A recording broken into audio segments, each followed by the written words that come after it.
In today's video, we are going to look at a game played between Ding Liren and Magnus Carlsen. Ding Liren was white and Magnus Carlsen was black. And this game was played in Queen's Gambit Declined variation. Let's start with the game.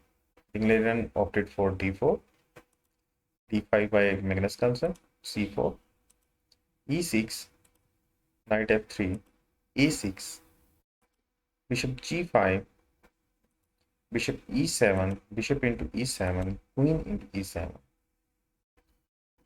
The reason behind is that taking this bishop with the queen, they are actually different move order. That is, knight into e7 is also possible.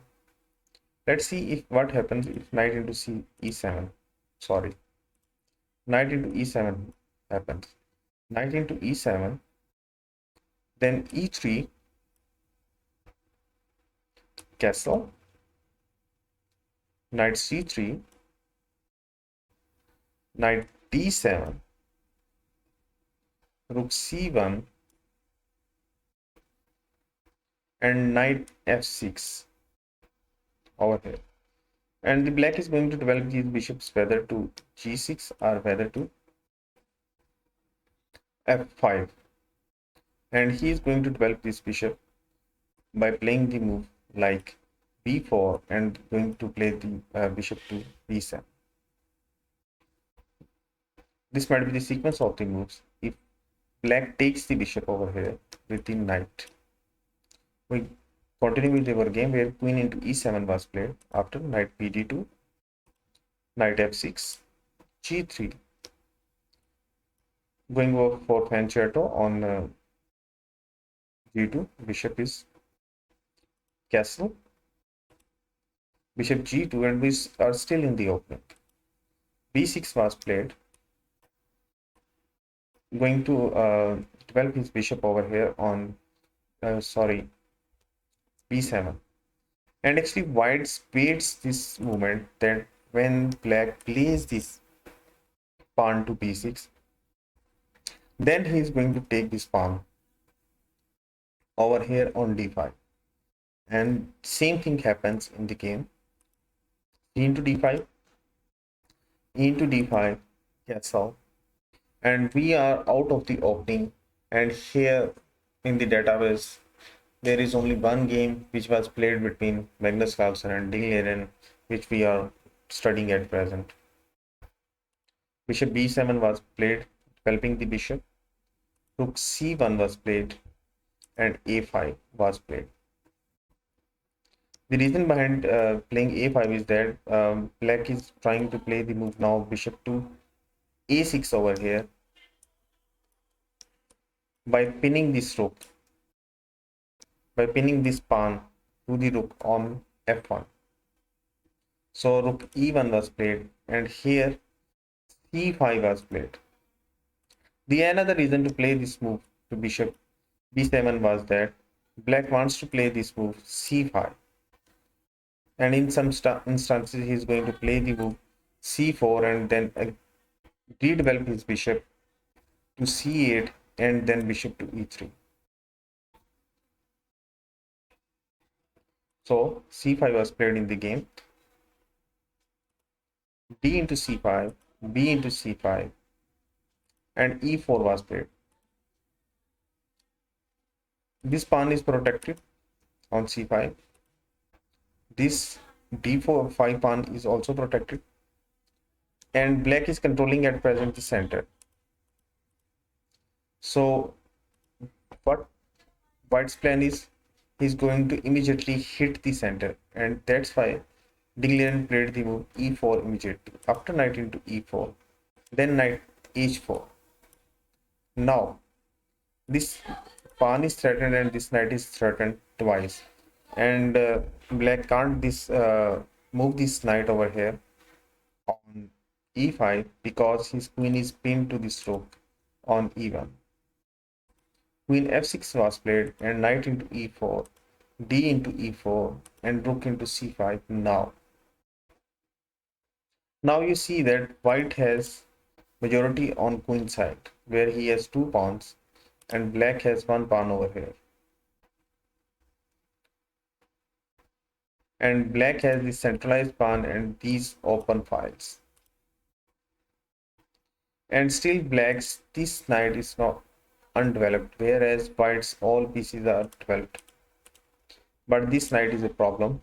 This knight is a liability for white over here in this position. Knight a6 was played, immediately hitting this rook over here on c5. Rook into a5, queen into b2. Now white has this passed pawn, just one passed pawn over here. Bishop into e4 was played, bishop into e4, and rook into e4 was played. Now this game has reached into endgame basically on move 20. And here rook a d8 was played. Here Ding Liren played the move rook d5.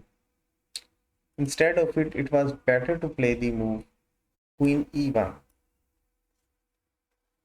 protecting this rook over here. This rook is protecting this pawn on a2 and doubling this bet, creating this battery on e5. This was a better continuation. After that, knight c7, knight f3, bringing this knight into the game. Queen c2 was going to be played, king g2 and h6. And this position is still equal.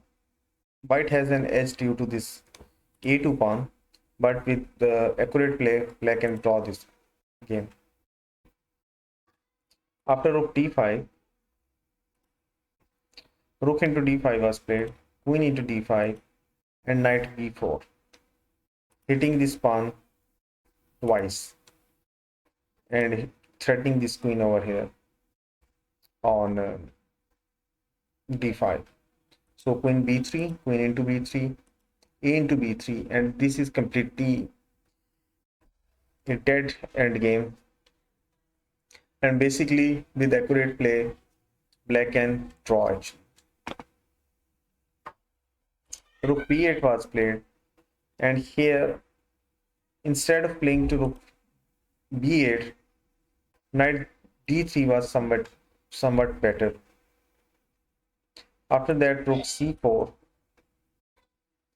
The reason behind playing this move to rook c4 is that when knight is going to move to f3 and then to d2 or whether to d4, he will not come into rook's way. So g6, rook c3, knight b4 and knight f3. This was the better continuation. So after rook b8, knight f3, king f8 and keep king f1. It was better to again immediately go for rook c4. After rook c4, g6, now king f1. You will understand the reason behind that why rook c4 was best first instead of king f1. Now black plays knight d3, rook c3 over here, hitting this knight on d3, knight b4, knight d4, rook a8, going to give the check over here, or bringing the rook to a3, hitting this pawn twice, rook c4, rook a1 check, king e2, rook a2 check, king e3, and knight d5 check, and king e4. Now you understand that this rook is controlling this c file and he can come anywhere on this c file, and this knight is not in the way. But with the move in the game which was played, king f1, this knight is going to come in the way of this rook. Knight d5 was played, knight d2, g6, rook d4, it was better um, to ask black to play these moves h5 and f5 immediately. And how we could do that? We could do that by playing the move to h4. After that, h5, king e2 and f5. It was like black to provoke to play these moves immediately. So rook d4 was played. Sorry. After that, knight b4, king e2, king e7, rook e4 check, king d7, king e3, rook d5. Now controlling this rank over here. King d4 was played, rook d5 check.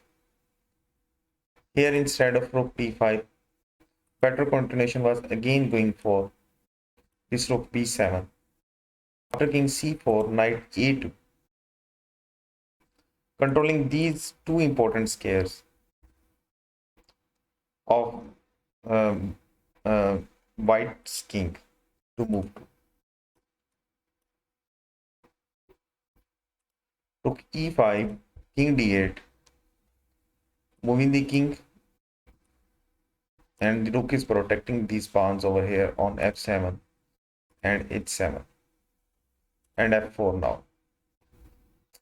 This was might be the best continuation for white, but he went for rook, black went for rook d5 check over here. Sorry, this was the best continuation for black. King c3 was played, rook d3 check, king into b3, b4 and rook into d2. Rook f4 was played, and I don't like this move indeed, because now the rook was going to stuck over here protecting this pawn. But white did not have any type of choice over here still. There was no better move than that. f5 was played, king c5, king c7 and b4. This b4 move immediately was a blunder. It was better to free this rook first, and this rook on f4 is being struck. So the best move was rook f3, then h5, h4, bringing this pawn on h2 of the harm's way, and now going to bring this king over here, threatening this rook over here, making to move this king over here, then and then king to over here, and then this rook will be free.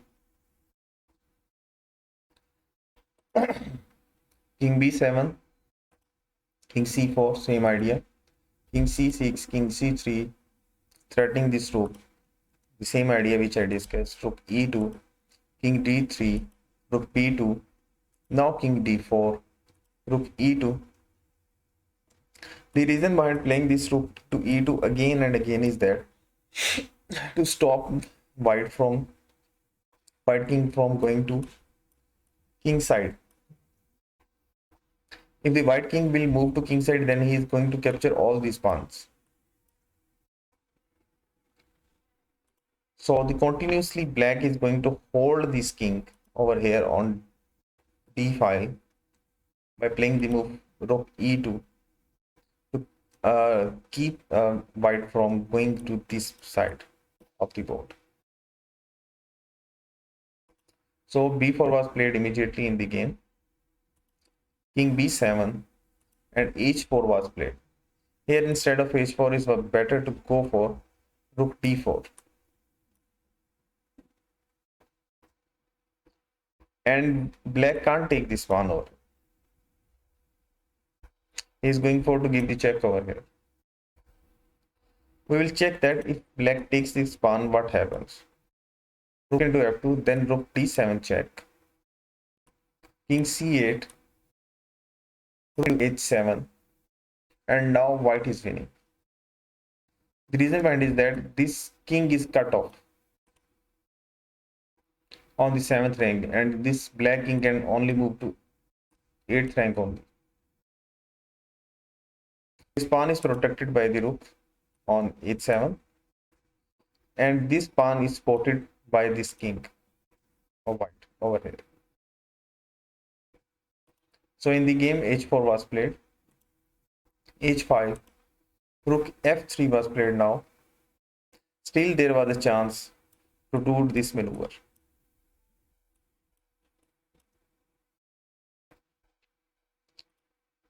But white missed this chance. Rook c2 check, king d5, rook e2. I can't allow your king to move to king's side. So king c5 again, rook c2 check, king d4, rook e2, king d5. Instead of here, it was better to go for this move, king d3 again. But this endgame is so complicated that with accurate defense, this is a draw actually. Because rook b2, the problem is that this pawn is moved to b4 and this rook is on f3 and it can't be protected by this rook on f3. So king d4 again, rook e2, and this is a draw actually. So in the game, sorry, king d5 was played. After that, king b6, rook f4, king b5, and king d6 was played. There was nothing better. I'm going to continue with the game actually, as black and white here both played the best moves, and I am going to just provide the ideas that why these are the best moves and why these were played. King b6, f3, and this was a mistake. Instead of it, again, black would try it for king d5, king b5, still going for some attack, some tension in the position. After f3, this pawn is going to lose, this rook is going to move, and this pawn is going to fall. We will see in the continuation of the game now. This game is completely now equal. King b5, king d5, rook g2, hitting this pawn over here. Now king e5. This king can move over here and pick these pawns. Rook into g3, king f6, king a4. As this pawn is still protected by the rook, the king is going to maneuver over here. King g7, king b5, king h6. The maneuver is being completed. And white has to give this pawn or this pawn. He has to decide. King a4 was played and rook t4. At last, white decided to give away this pawn on f3 to take these pawns. But this is a dead draw position. King b5, rook d6, king into b4, first capturing this outside pawn. Rook into g6, rook into f3, king into h5, king c5, king f6, king d5, king g6,